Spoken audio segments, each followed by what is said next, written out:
Alors, donc, le DNS, c'est le système qui va permettre d'associer à chaque site un serveur, un ou plusieurs serveurs d'ailleurs, et un nom de domaine.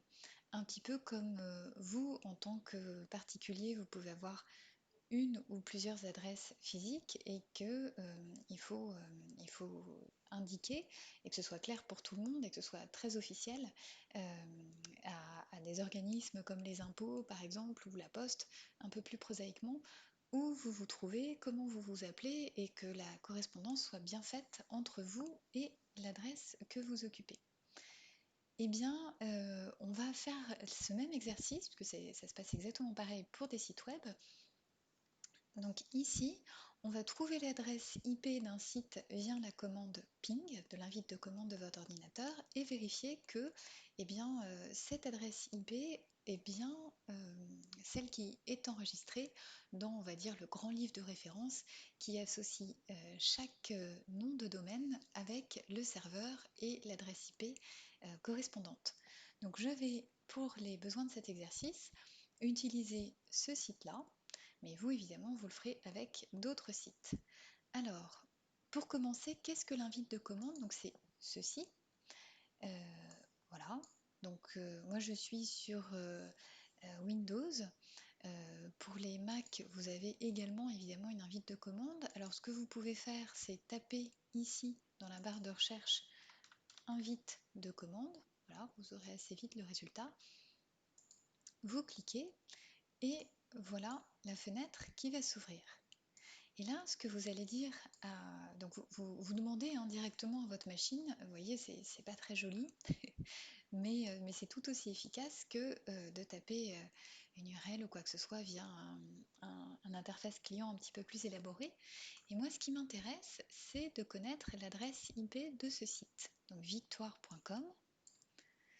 Donc je vais aller demander, hop, ici à la machine, d'aller voir ce site. Donc je tape ping comme ping-pong, sauf qu'on tape pas pong, on tape que ping. Et ensuite victoire.com. Et je vais regarder ce qui se passe. Et en fait, vous voyez, victoire.com, on a tout de suite reconnu ici, avec cette série de numéros, l'adresse. Alors, c'est super. Ça veut dire que cette URL qui, pour moi, humaine, a du sens, victoire.com, eh bien, elle est traduite pour les machines dans ce numéro qui va correspondre à l'endroit qui stockera les serveurs sur lesquels seront hébergés, eh bien ici, ce qu'on voit défiler, donc les images, les textes, tout ce qui fait le site victoire.com. Donc ça, c'est la première partie de l'exercice, c'est d'aller trouver l'adresse IP du site.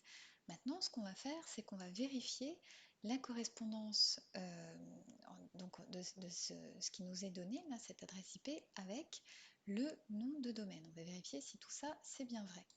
Donc pour ça, je vais me rendre sur ici, Whois. Je vais taper victoire.com. Et puis on va me dire, ben voilà, ici, donc c'est un serveur qui est, enfin, le serveur est loué à OVH, enfin il y en a deux d'ailleurs, qui est c'est vraiment un très très gros acteur sur le marché. Voilà les informations correspondantes au fait que ces serveurs sont utilisés par victoire.com, et un petit peu plus important pour nous, c'est là où on va retrouver cette série de numéros un peu bizarres qu'on a vu tout à l'heure. Voilà, hop, ici. En fait, qu'est-ce que ça dit? Ça dit que, donc là c'est en format IPv6, et là c'est en format IPv4, ça nous dit tout simplement que le site web, donc c'est ce qu'on va trouver en face des enregistrements de type A, donc ce site web, eh bien, va rediriger en fait toutes les requêtes, que ce soit d'ailleurs victoire.com ou www.victoire.com, vers ici, ce serveur qui est celui qui sera donc requêté pour aller ensuite fournir au navigateur tous les éléments, donc ces images, ces textes et la mise en forme correspondante.